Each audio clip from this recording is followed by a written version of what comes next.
You was looking to gain some money here. Actually, I was looking to gain an edge. I thought you might be someone who would sneak up behind me with a gun.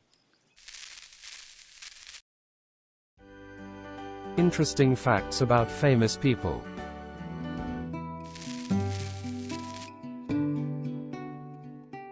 Who were the iconic sidekicks in westerns? One reason our beloved western stars were able to do their job so well was because of those who starred with and around them. Today we will look at some of the sidekicks that supported and helped make what may have been an ordinary movie become a better and fuller experience. Clearly these are but some of the iconic sidekicks. Let me know your favourites, as I will be making a follow-up video. If you enjoy this video, hit the notification button to get my new videos. If you want to check out my many other videos, head over to my channel. The link is in the description.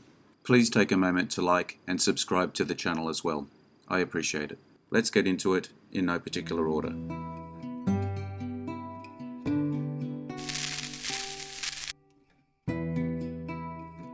Morgan Freeman as Ned Logan, Unforgiven, 1992. Freeman, the veteran actor, has played many supporting characters throughout his long career. Ned Logan in Unforgiven is one of his best. When he was young, Ned was a bounty hunter with his friend Will Money, Clint Eastwood. Now living as a farmer, when Will decides to accept one last job that involves avenging an assaulted prostitute, Ned of course joins in. Ned has no financial difficulties. It would be understood if he had turned down the job, but as he is a good friend, he avails himself. He also likes working with Will. That alone is enough reason. I can still knock the eye out of a flying bird, he says, reminding that his skills are still as sharp as always. He goes on to prove these words with actions throughout the film.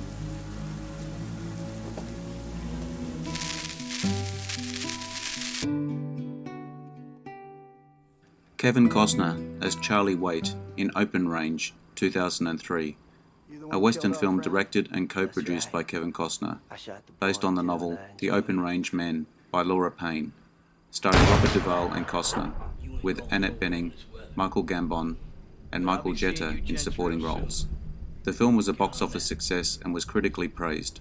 In Montana in 1882, Boss Spearman is a seasoned open-range cattleman who, with hired hands Charlie Waite, Mose, and Button, is driving a herd cross-country. Charlie is a former Union soldier who served in a special squad during the Civil War and feels immense guilt over his past as a killer of both enemy soldiers and civilians. Originally, Touchstone Pictures had Kevin Costner top billed over Robert Duvall, but Costner asked the studio to top bill Duvall instead. It's been a while since I was in a fight. I panicked. Fell back like I broke my foot. Oh, you old fool. Well, that damn Cuban cigar got me riled up.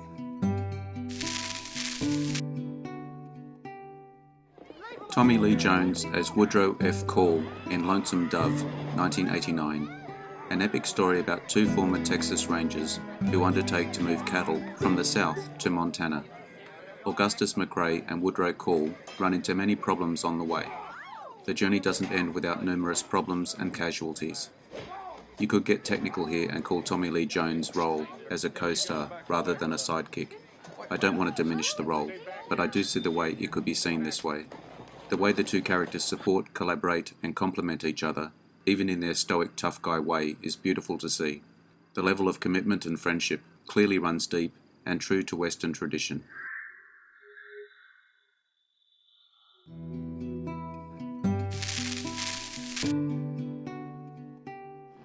Dean Martin as Dude in Rio Bravo, 1959. A Western directed and produced by Howard Hawks, starring John Wayne, Dean Martin, Ricky Nelson, Angie Dickinson, Walter Brennan, and Ward Bond, starring Wayne as a Texas sheriff who arrests the brother of a powerful local rancher for murder and then holds the man in jail until a US Marshal can arrive.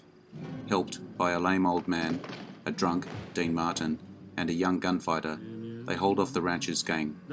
For those of us familiar with this film, I think we were impressed with Dean Martin's role here. A sympathetic, relatable character. we witness Wayne take a broken down, washed up individual and give him the chance to fight his demons and become a functioning member of society, friend and sidekick.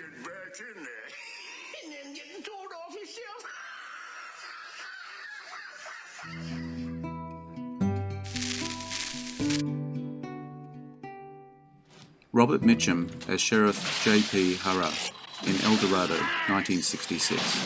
Hired gunman Cole Thornton, John Wayne, turns down a job with Bart Jason, Ed Asner, as it would mean having to fight an old sheriff friend, Robert Mitchum.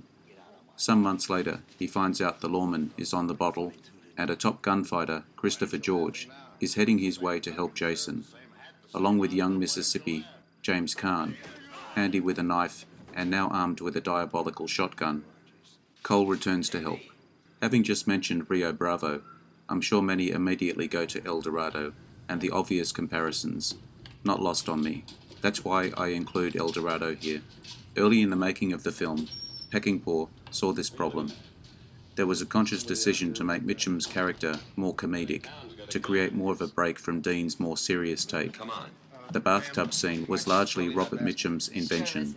Members of the crew were laughing while it was being filmed at the idea of Mitchum being embarrassed in front of a woman.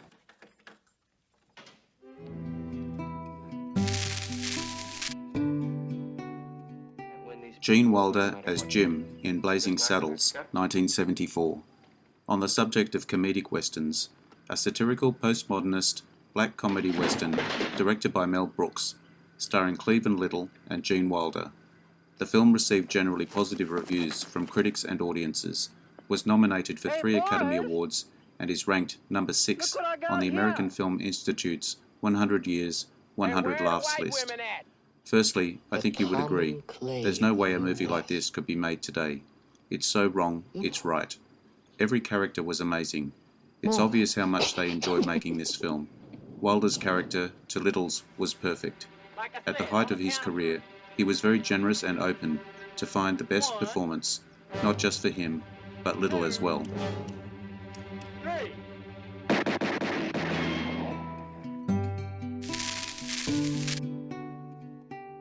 Jeffrey Hunter as Martin Pauly in The Searchers, 1956, a western directed by John Ford, based on the 1954 novel by Alan LeMay, set during the Texas Native American Wars, starring John Wayne as a Civil War veteran who spends years searching for his abducted niece, Natalie Wood, along with his adopted nephew, Jeffrey Hunter. A critical and commercial success, it has come to be considered a masterpiece and one of the greatest and most influential films ever made, named the greatest American Western by the American Film Institute in 2008. If you were lucky enough to see this film when it first came out, even 10 to 15 years later, you were able to appreciate it as it was. Nowadays, it is diluted by time, and in a time with different values and norms, culturally and socially. The difficult relationship between Wayne and Hunter was actually, arguably, the center relationship of the movie. Racial, generational, and having gone through so much together, only to have the conflict come up at the critical time finding Debbie. The emotions and actions in dealing with what was going on was heart-throbbing. That'll be the day. Chief Dan George as Lone Watty in The Outlaw, Josie Wales, 1976. A fresh and interesting dynamic relationship for the time. Because of Chief Dan George's age, he would have trouble remembering his lines. So during takes, Clint Eastwood would begin to mouth his lines without realizing it and had to be told to stop as it would ruin the take. Eastwood said that he'd have people drill Dan George on his lines. But when it came time to shoot the scene, he'd say, "Chief, just forget about the lines. Tell me the story about the man who rode over the hill." And Dan George, who was apparently a natural storyteller, would then tell the story perfectly.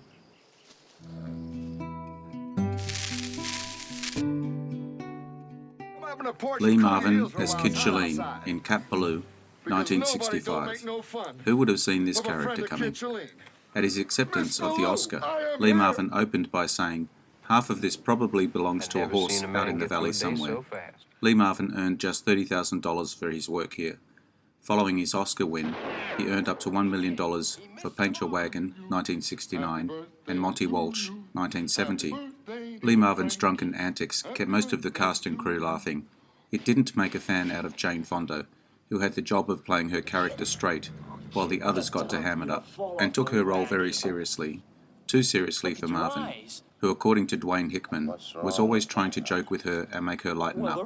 Marvin's efforts to loosen her up were met with annoyance from Fonda. It didn't help their relationship either, that Marvin insulted her French fiancé, Roger Vadim, while he was visiting the location set in Colorado. It was just fine. Kid, your own brother. Kid Shalene and Cat Lola. Laura San Giacomo as Crazy Cora in Quigley Down Under, 1990. Sharpshooter Matt Quigley is hired from America by an Australian rancher so he can shoot Aborigines. Quigley takes exception to this and leaves. The rancher tries to kill him for refusing. Quigley escapes into the bush with a woman, Crazy Cora, he rescued from some of the rancher's men and are helped by Aborigines. Quigley returns the favour before going on to destroy all his enemies. This Australian movie western had 3 top-billed stars, none of whom were Australian. Tom Selleck is from the US, Alan Rickman is English, and Laura San Giacomo is American but of Italian origin. A popular Selleck western, Crazy Cora, Laura San Giacomo's character is often overlooked, rarely mentioned, but a necessary and entertaining role that helped elevate the movie.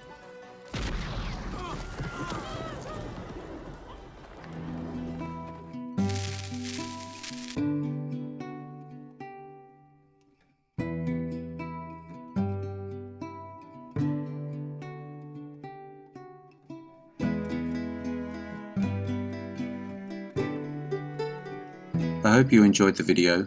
Let me know what you think in the comments. I appreciate your likes and subscribers. Hit the notification button to get my new videos. Take a look at my channel and check out my Facebook page. The links are in the description. I am Wrangler. Bye for now. See you again soon.